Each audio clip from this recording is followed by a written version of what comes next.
నజరేయుడైన యేసు నామములో మీ అందరికీ వందనాలు. మరి దైవలేఖనం నుండి కొన్ని లేఖన భాగాలు మనం తెలుసుకున్నాం. దైవ గ్రంథంలో నుండి సామెతల గ్రంథము 4వ అధ్యాయము 7వ వచనం చూసుకున్నట్లయితే చాలా అద్భుతమైన మాటలు మనం చూస్తాం. జ్ఞానము సంపాదించుకున్నటకు జ్ఞానములకు ముఖ్య అంశము. ఈ సంపాదన అంతా ఇచ్చి బుద్ధిని సంపాదించుకుని చిన్న ప్రార్థన చేస్తున్నాం.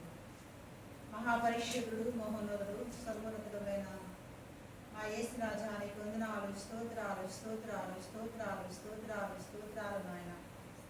ఈ రాత్రి కాల సమయంలో నీ పాద సన్నిధికి వచ్చి ఉన్నామయ్యా. నీ పాదాలను స్తుతించడానికి, ప్రార్థించడానికి, గర్వపరచడానికి, నీ సేవించడానికి ఇచ్చిన ఘనతను బట్టి నీకు వందనాలు. ఇప్పటి వరకు పాటల ద్వారా మహిమ పొందారు యేసయ్యా. వాక్య పరిచయలు వెలుచులుగా వాక్యం ద్వారా మాతో మాట్లాడండి యేసయ్యా. అయ్యా మీరు మాట్లాడుతుండగా అనేక హృదయాలు ఎప్పరడానికి సహాయం ఇచ్చేయండి అయ్యా. వాక్యము నాయన రెండంచెల ఖడ్గం అన్నావు అయ్యా. చెప్పుచున్న వారికి, వినిచిన వారికి, శబ్దంతో వారికి కూడా ప్రభా హృదయాలను ప్రభా పరిశోధన చేసుకొని వాక్య పేరు నిలిచి నీలో ఫలించలో సహాయం ఇచ్చేయండి. వెనుకల చెవిని గ్రహించగల హృదయాలు దయచేయమండి. యేసయ్య శ్రేష్టమైన పరిశుద్ధ నామములో వేడుకుంటున్నాము తండ్రి, ఆమేన్.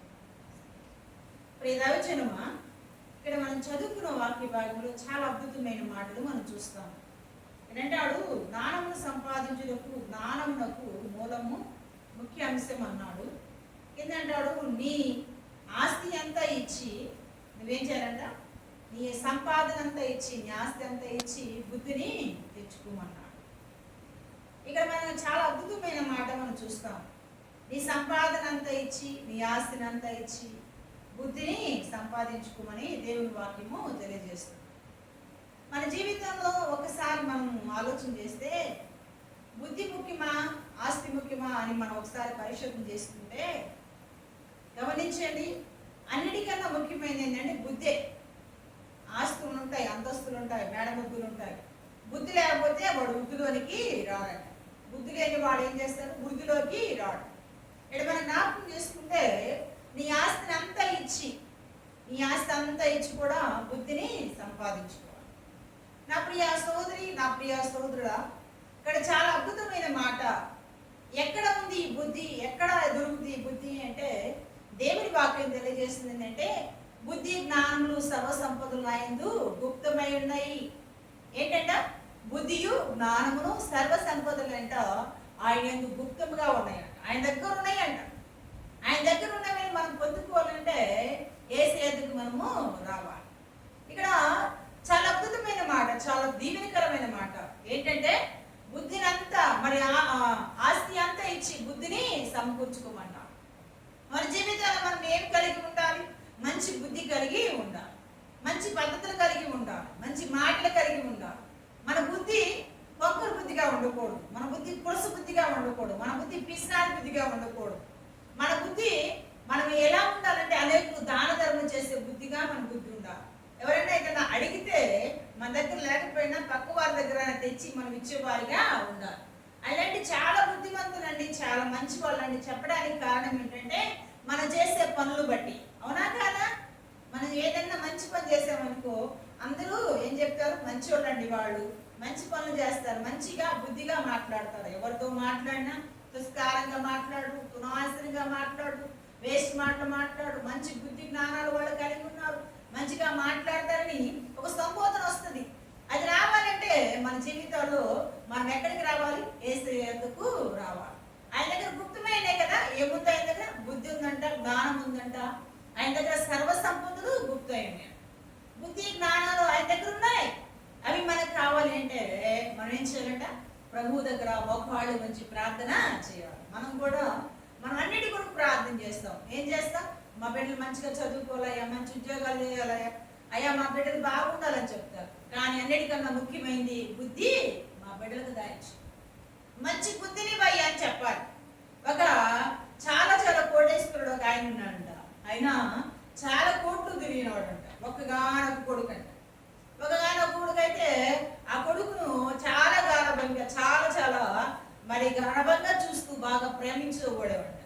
అయితే ఏం చేశాడంటే, ఇతనికి చాలా డబ్బులు ఉన్నాయి కదా, చాలా ఆస్తుంది కదా, ఒకగానొక కొడుకు, ఈ బిడ్డ ఏది కావాలంటే తీయడానికి తండ్రి రెడీగా ఉన్నాడు. ఈ బిడ్డ ఏం చేస్తారంటే ఒక వయసు వచ్చేలాకే అన్ని అలవాట్లు వచ్చేసాయంట. ఎందుకంటే దగ్గర డబ్బులు ఉన్నాయి కాబట్టి, స్నేహితులు వచ్చారు, గమనించండి, లోక అలవాట్లు అన్నీ వచ్చాయి. ఇతడు ఎలా నడవాలంటే ఎలా నడుస్తున్నాడు, ఎలా బ్రతకాలంటే ఎలా బ్రతుకుతున్నాడు, అన్ని సంపాదించుకున్నాడు. అన్ని ఏంటి ఏం సంపాదించుకున్నాడు? రోగాలు సంపాదించుకున్నాడు, మరి అనేకమైన అలవాట్లు సంపాదించుకున్నాడు, త్రాగుడుకు శాసనం అయిపోయాడు, అన్ని సంపాదించుకున్నాడు. అయితే ఆ తండ్రి ఎప్పుడు అనేవాడంట, నా కొడుకు ఏమి, నా కొడుకు కొద్దువా లేదు, నా కొడుకు ఏదైతే నేను ఇస్తాను, నా కొడుకు ఎంజాయ్ చేయాలి, నా కొడుకు హ్యాపీగా ఉండాలి, నా కొడుకు సంతోషంగా ఉండాలని ఇలా ఇలా ఇలా ఇలా అంటా ఉండేవాడు. అయితే ఒక రోజున సడన్ గా అతను ఒక అలవాటు ఉందంట. ఏ అలవాటు? నోట్లో పాన్ పరాపులు లేని అలవాటు ఉందంట. అలవాటు వల్ల ఏం చేస్తుందంటే ఆ నోట్లో వేసుకునే అలవాటు అతను రోజు వేసుకుంటే తండ్రి చాలా అయింది నాన్న, ఎందుకు వేసుకున్నామని కూడా అడిగేవాడు కాదు. ఎందుకంటే నా బిడ్డ ఎట్టగైనా ఉండాలి, హ్యాపీగా ఉండాలి, వాడు సంతోషమే నాకు ముఖ్యం అన్నట్టుగా ఉండడు. అయితే ఆ నోట్లో వేసుకుంటూ వేసుకుంటూ వస్తే నోడు ఒక రోజున పంటి నొప్పి వస్తే, ఈ పంటి నొప్పి దగ్గర డాక్టర్ దగ్గరికి వెళితే అక్కడ పంటిని టెస్ట్ చేసి మందులు వాడితే మందులు తగ్గనే తగ్గలేదు. తర్వాత ఏం చేశాడు? ఇంకో హాస్పిటల్ తీసుకెళ్ళి ఇంకో హాస్పిటల్ చూపిస్తే అక్కడ కూడా తగ్గలేదు. తగ్గకపోతే ఇంకా పెద్ద హాస్పిటల్కి వెళ్దాం, మనకి డబ్బులు కొరదా, మనకు డబ్బులు చాలా ఉన్నాయి కదా, నేను కోడేసుకోలేదు కదా, నా బిడ్డ కన్నా ఎక్కువైందని మళ్ళీ ఇంకో హాస్పిటల్కి వెళ్ళాడండి. ఇంకో హాస్పిటల్కి వెళ్ళగానే అక్కడ తేలిందంట ఏంటంట, నీ కొడుకి మరి నోటి క్యాన్సర్ వచ్చింది, నోటి క్యాన్సర్ వచ్చింది. ఇది ఇప్పుడు ఎన్ని స్టేజీలో ఉందంట? 4 స్టేజీలో ఉంది.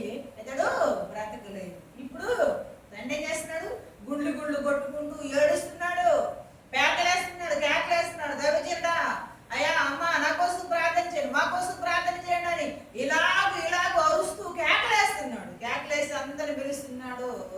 ఒక రోజు దైవజనుడు వచ్చి ప్రార్థన చేస్తుంటే ఆ రోజు చెప్తున్నాడంట, నా కొడుకు కన్నీ ఇచ్చాను కానీ మంచి బుద్ధులు నేర్పలేదయ్యా, మంచి బుద్ధి లేదయ్యా నా కొడుకు నేను ఏది కావాలంటే అది ఇచ్చాను, ఏదైనా తీసుకొని ఎంజాయ్ చేయమన్నాను కానీ మంచి పద్ధతులు, మంచి బుద్ధిని, జ్ఞానాన్ని నేర్పలేదు. కాబట్టి ఇప్పుడు 20-21 వచ్చేలేక అతడు సాగుబోతులోకి వెళ్ళిపోతున్నాడు, మరణ గోతులోకి వెళ్ళిపోతున్నాడు. కారణం ఏమిటంటే బుద్ధి లేదు. ఆస్తుంది ఏసుకో, ఆస్తి ఎవరు పాలవు? ఒకగానొక కొడుకు, ఒకగానొక బిడ్డ.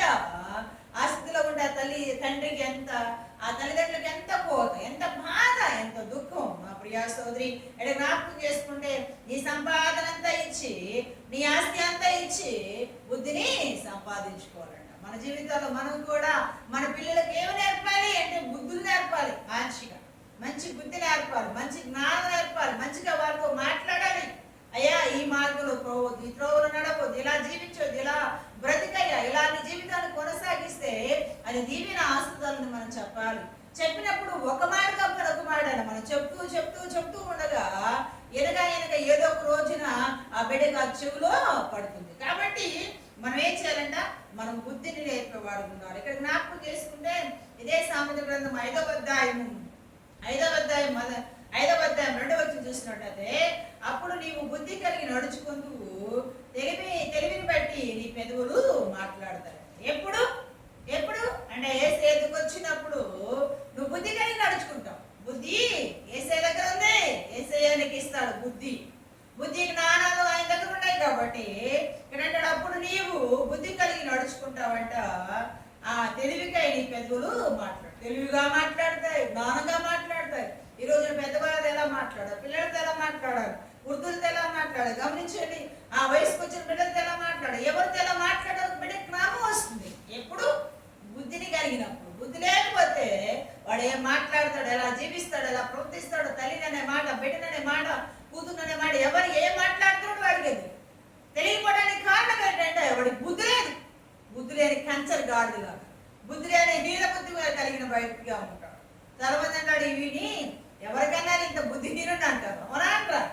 ఎందుకంటారు అంటే వాడికి దేవుని ఎందుకు భయం లేదు, దేవుడు అంటే భక్తి లేదు, దేవుడి జ్ఞానం కూర్చున్న ఆలోచన కాబట్టి వాడికి బుద్ధిహీనుడుగా మార్చబడ్డాడు. ఇక్కడ జ్ఞాపకం చేసుకుంటే మనమంట బుద్ధికి వరకు ప్రార్థన చేయాలి. అయ్యా నా బిడ్డకి మంచి బుద్ధిని ఇవ్వయ్యా, మంచి జ్ఞానం ఇవ్వయ్యా, మంచి పద్ధతులు ఇవ్వయ్యా, మంచి క్రమాన్ని ఇవ్వయ్యా, దేవుని దగ్గర అన్నీ అడగాలి, అన్నీ అడగాలి. చిన్నదైనా పెద్దదైనా దేవుని దగ్గర అడగాలి. అడిగినప్పుడు మన ప్రార్థన మన బిడ్డలకు కాపుదలుగా ఉంటుంది. మన ప్రార్థన వాళ్ళకి చాలా సెక్యూరిటీగా, చాలా భద్రతనిస్తుంది. ఎక్కడో ఉన్నా నీ బిడ్డ కొరకు నువ్వు ప్రార్థన చేస్తే అక్కడికి నీ ప్రార్థన పెడుతుంది. నువ్వు వెళ్ళలేవు. ఇప్పుడు మనం వెళ్ళాలంటే చాలా కష్టం, కానీ మన ప్రార్థన మాత్రము ఏ ప్రదేశంలో ఉన్నా, ఏ ప్రాంతంలో ఉన్నా కానీ ఆ ప్రార్థన వెళుతుందని దేవుడి వాక్యం తెలియజేస్తుంది. ఇక్కడ జ్ఞాపకం చేసుకుంటే చాలా చాలా శ్రేష్టమైన మాటలు మనం చూద్దాం. చూడండి, ఇదే సామెతల గ్రంథము చాలా అద్భుతమైన మాట. మొదటి అధ్యాయము 4 వచ్చి చూసినట్టే, బుద్ధి లేని వారికి బుద్ధి కలిగించుటకును, ఏంటంటే బుద్ధి లేని వారికి అంటే బుద్ధి కలిగించుటకును, జ్ఞానులకు యవనస్తులకు తెలివి వివేచన పుట్టించుటకును తగిన సామెతలు అంటున్నాను. నా ప్రియ సోదరుని జ్ఞాపకం చేసుకుంటే, జ్ఞానం లేని వారికంట బుద్ధి కలుగుటకు. నా ప్రియ సోదరి, నా ప్రియ సోదరుడా, దేవుడి వాక్యం నీతోనే మాట్లాడుచుంది. ఏంటంట, జ్ఞానం లేని వారు, జ్ఞానహీనులుగా ఉన్నారు, జ్ఞానం పొదువుగా ఉంది.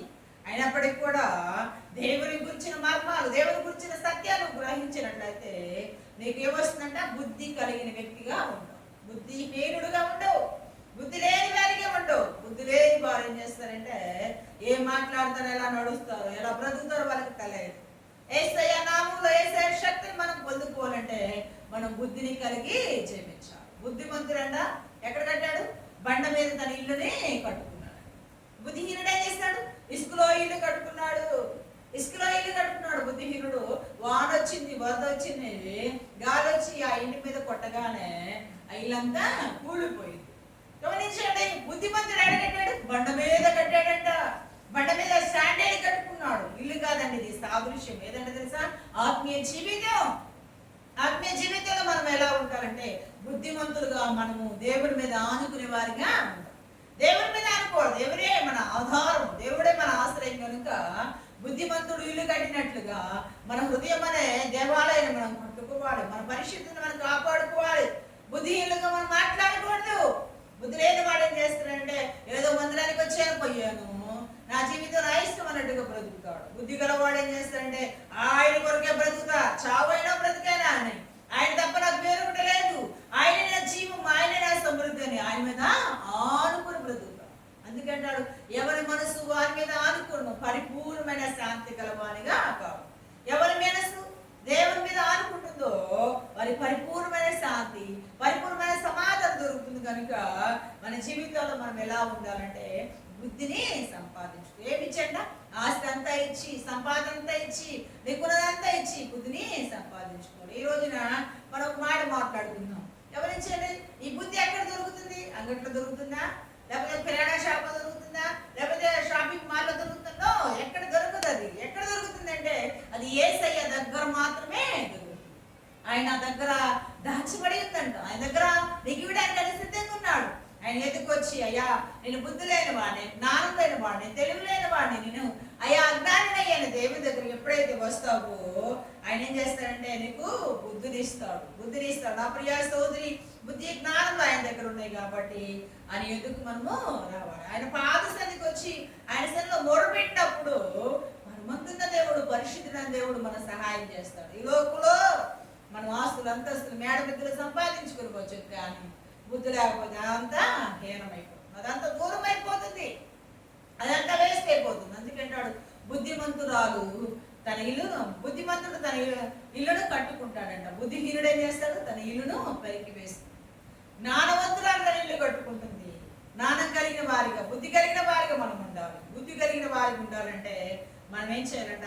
యేసయ్య పాదాల దగ్గర కూర్చొని ప్రార్థన చేయాలి.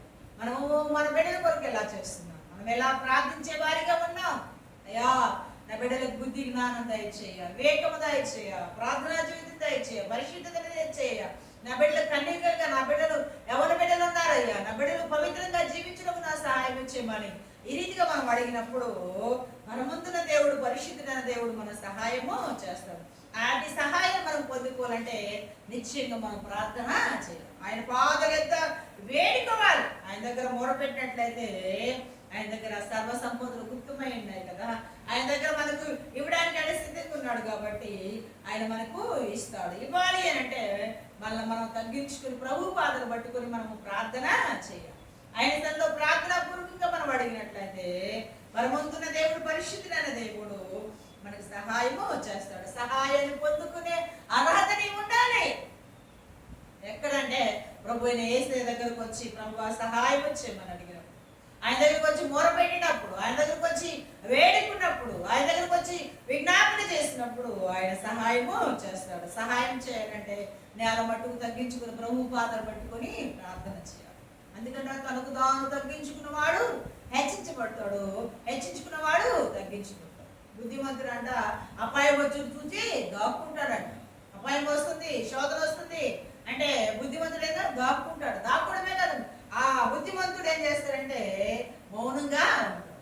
బుద్ధిహీనుడు ఏం చేస్తాడు? విస్తారమైన మాటలు మాట్లాడతాడు. ఏం మాట్లాడుతున్నాడో తెలియదు, విస్తారమైన మాటలు మాట్లాడతాడు. ఆఖరికి ఏం జరిగింది? అతని ఈపులకు దెబ్బలు తగులుతుంది అంట. భయంకరమైన పరిస్థితి వస్తుందంట.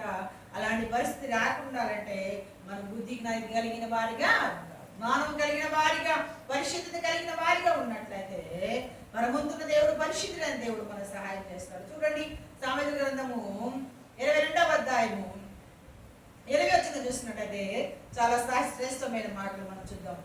సామెతల గ్రంథం 22వ అధ్యాయం 20 వచనం చూసినట్టయితే చాలా చాలా శ్రేష్టమైన మాటలు మనం చూస్తున్నాం.